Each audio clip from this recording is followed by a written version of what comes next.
Christian McCaffrey has always been him in the NFL. When he was traded to the 49ers, it seemed like a match made in heaven. In 2023, McCaffrey has been all that and more.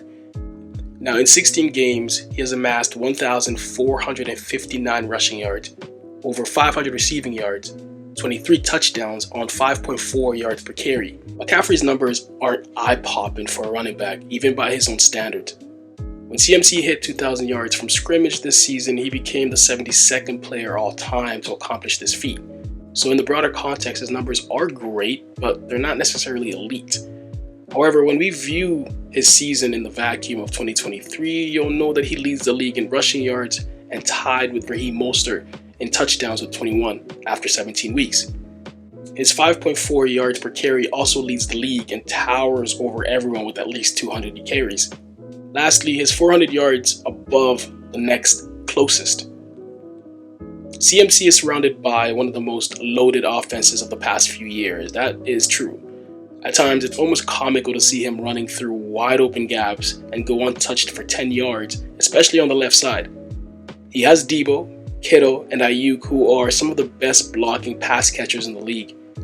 Now, if not for the talent around McCaffrey, he would easily topple 2,000 yards rushing if the team needed that from him, but they take touches from him. Now, whenever his team has provided him with opportunity, he has delivered impressively. His abilities as a runner has made the passing game significantly more efficient. Just watch the Niners when they run a play action. Purdy is throwing to wide open receivers. Sure, part of that can be attributed to the play calling, but a huge reason is because of McCaffrey's ability as a runner. You have to account for him or he'll eat. And when he eats, everybody eats. Now, the one argument against McCaffrey this season, which isn't even necessarily his fault but the byproduct of his position, is that the game kind of gets away from him at times. And what I mean by this is that when the team is losing or they're not doing well, they tend to look elsewhere for the team to have success despite McCaffrey having a good performance. The best example was against the Ravens. When the team was trailing, the onus was then put on Brock Purdy to make plays instead of McCaffrey. They stopped running the ball. Now, when we contrast this to the last running back to win the MVP, Adrian Peterson, the game rarely got away from him.